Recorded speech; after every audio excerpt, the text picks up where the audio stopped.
Hey everyone, this is Mr. Everything, and today I wanted to do an overview and my thoughts on the Experian credit app.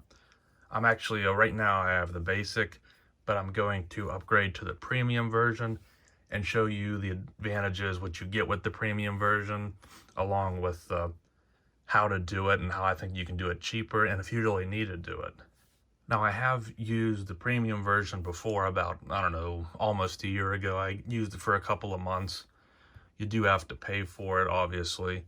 This right now is the free version where you still get your Experian credit file.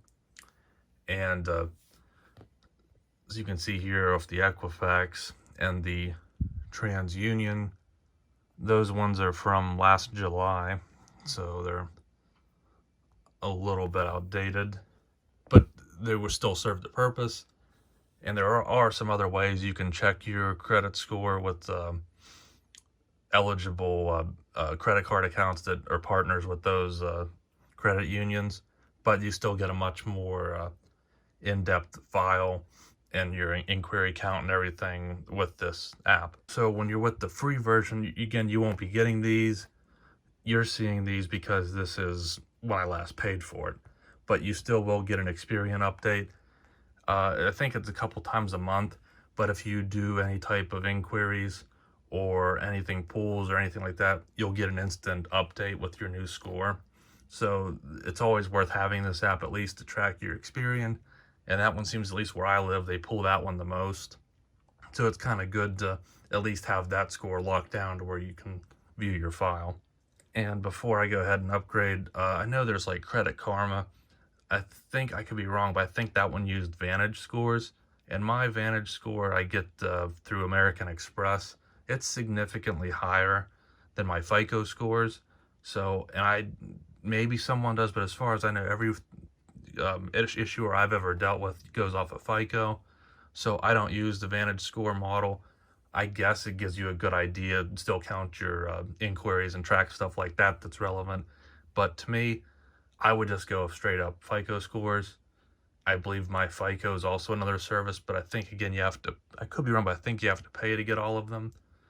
With Experian, you get the full FICO for Experian for free, but then again, if you upgrade, you'll get Equifax and TransUnion full FICO, the full everything you can get on your information, basically. Aside from business, as far as I can tell, there's no way to view your business profile if you have one. So to start out, I'll give you a tour of the free. You can see what the upgrades are. Again, that was the home part. And then you go to scores, and you'll see, I don't know why sometimes the score on the home page doesn't update to my most recent. It updated. I think it went down a point. And then again, this would be the old ones from last year. And then for the reports page, I'll appropriately use this Discover card to cover some information. You can also lock your Experian. I don't think you can unlock the Equifax or the TransUnion even with the paid version. I think you only have Experian, but I can check that when I upgrade. And you can't mess with this when you're on the free.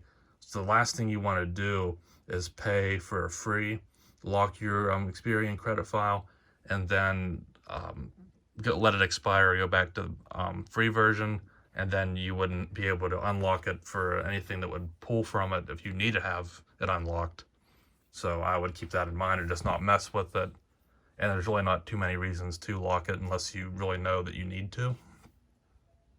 And then what you'll get with this is, you can see, which I really like, the payment history, but it'll show you when you open the account and what the last reported credit limit is, the last reported balance, and then it keeps track of your highest. So that's kind of useful. And again, when you pay for the unlocked versions, you'll get this with Experian, Equifax, and TransUnion. And the other one that would be important is you can, again, track your inquiries. And that's nice because they stay on your report for 2 years, but I think they only really count against you for the first year. So then you can track, well, obviously it'll show you when the removal date is, but you'll know when you're about at a year if you're going for an issuer that kind of has a cutoff at a year, some are at 6 months, or that's something more in depth, but it's nice to have this information. And then this was, see, the other ones don't get pulled too much. And then you also have the marketplace, which is just whatever credit cards they offer you. I have applied for the city custom cash through here, so that was nice. Aside from that, usually it's not cards I'm interested in. A lot of times I get a lot of Credit One, which I'm not interested in, although I did the one video of the one card looked kind of appealing. And right now they're offering me these Discover cards, which again, I already have a Discover, so I'm not looking for that. And you can do the personal loans. I think it's through Upstart. And I looked into that, but I decided it wasn't worth it. And I guess you could do auto insurance, but I already have a good rate. And some other things here that they do offer. So then if I come back to the home page, this will track your notifications when your score goes up or down. So it's nice to have this quick little, just like how Facebook or YouTube or how any type of notification section works. And again, I believe even with the free version, anytime you get an update that changes your score, that even with the free version, you get that updated FICO report for your Experian. And normally I use this on my cell phone, but I'm recording with it, so the iPad is pretty similar. I really don't do it like this. I would either use my phone or my computer. And then it's kind of everything here is aggregated to this portion as well. But if I wanted to get premium, and this is where I'm going to switch over to the computer in a minute, because I think you can get a better deal. It's $20 a month. And I know before I used Apple Pay, but I think that was because it was on my phone, and right now it's on the iPad, and I don't have Apple Pay on the iPad. That's kind of a lot of money. It definitely at first isn't worth it. When you think the whole point of cash back, you'd be basically canceling it out. But if you're new to credit and that score is more important than the cash back, then, or if you're lower, it wouldn't be bad maybe to get it for a couple of months. At this point, again, that's why I'm at the free version, because I really don't need it right now. But just keep that in mind. Some people, maybe you do want to sacrifice what you could be earning in cash back for this subscription, but otherwise you really don't need it. And I think you can get by with just the Experian. But I'm going to go over to the computer and show you a better deal that you can get, apparently, at least for me, that you can check to do on yours.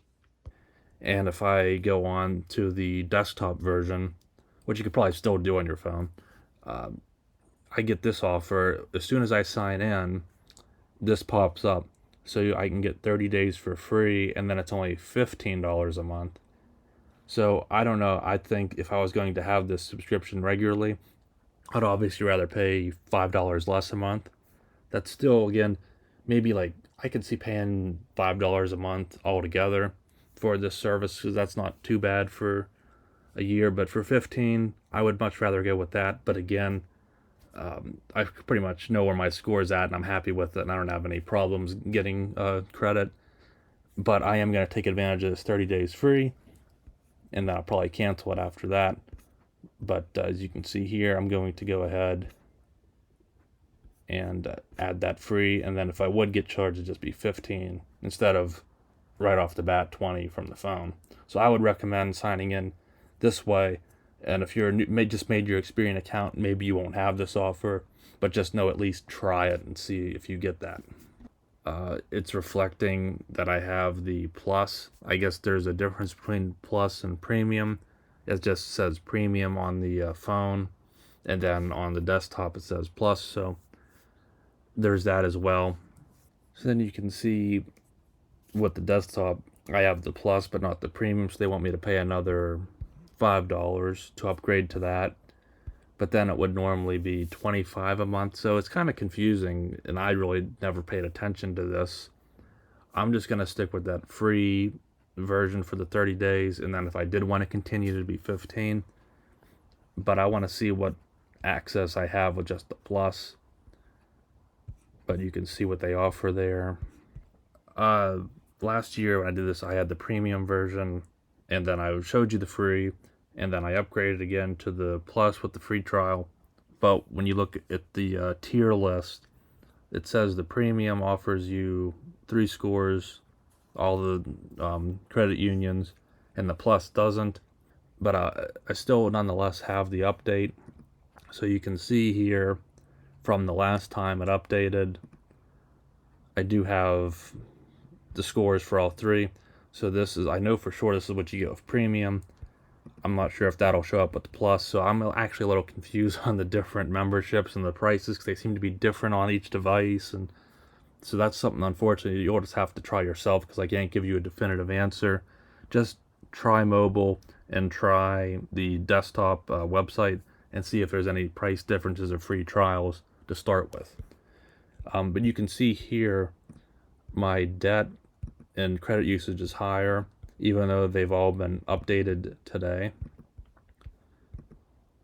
But that's one thing why this might be worth paying for, is either one card has reported to a credit bureau that hasn't shown up yet, and when you're trying to find out when your cards report to know if you're new to credit and you want to wait to have like 6 months of history before you can apply for a credit limit increase or another card, it's important to know usually your credit cards report after the statement is sent to you. But with Apple Card, I noticed a lot of times it's always the end of the month, but a lot of times they don't report that credit report for maybe 2 weeks later. So that's why you might want to pay for this membership if you're new to credit, even if it's just for 1 month. I think I did it for 2 or 3. And if you really study all this information they give you, then you'll know at least what the cards you have at that time when they report. And if you have a high balance, it'll knock you down, and if you stay within something, that usually goes up. And then it just teaches you that, and for the price it probably is worth it.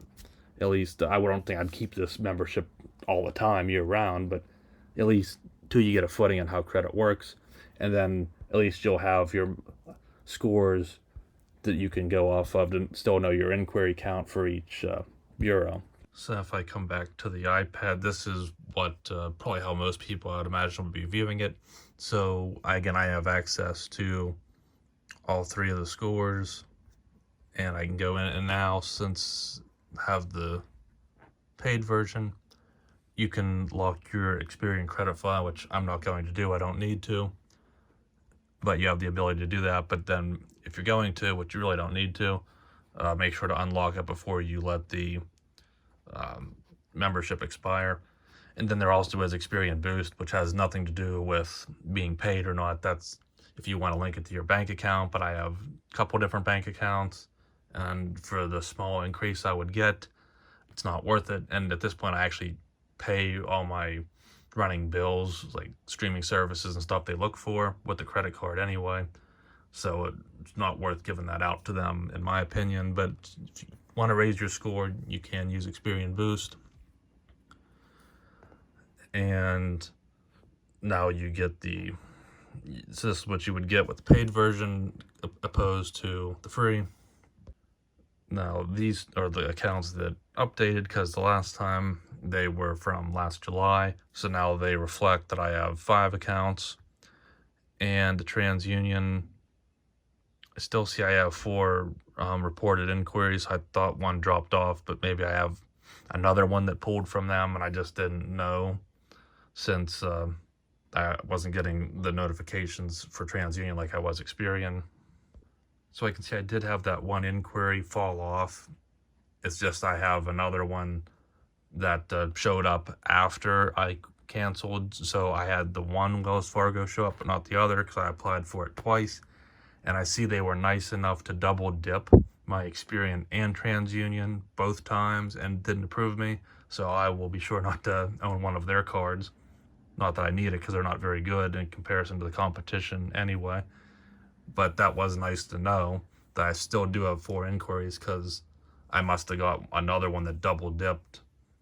Because usually if you apply for a card and you just have the free and Experian doesn't update, I assume it pulls from a different one. But it did pull from Experian, so I assumed it didn't pull from someone else, but it must have double dipped.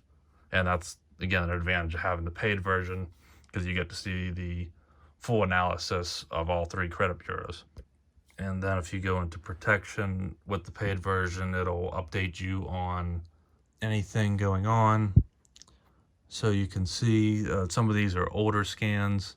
When I first got the service, that a lot of good things approved, and I actually got a speeding ticket, and it did show that, so that's interesting. Now some of these, I don't know if that's kind of like an antivirus, which is, oh, you have a tracking cookie, be careful. Like this is saying my social security address was traced to something.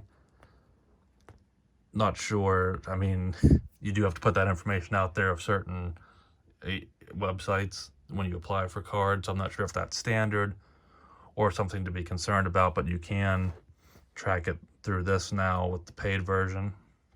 But I'm going to go ahead and leave it there. My theme would just be to check different things, see if you can get any different prices or a free trial like I got here. It is a good service, and I kind of explained, you could keep it, but I think it's kind of just a one-time thing, or maybe once every so many years, or just depends if you want to put money into it, because you always get that Experian for free, but it is nice to get an update every now and then, especially if you're applying for a mortgage or auto loan or new to credit, and you want to see when those reports come in and how that all works. But beyond that, the free version's okay, but you do get that extra benefit and some few other features along with the paid versions. So hopefully that was helpful. It is a pretty nice app. I haven't really seen anyone cover this one. I've seen Credit Karma, which is Vantage. I've seen some MyFICO, but I think maybe they were the free ones, but I'm not sure. But I don't think I saw anyone cover paid Experian. Experian, again, has pulled the most for me, so just having this app to track Experian, definitely want to have it, but the free or the paid version is good too, with all the features and full credit reports that you get. So I'll leave it there. Hopefully it was helpful. Thanks for watching, and you'll see me in the next one. Have a good one.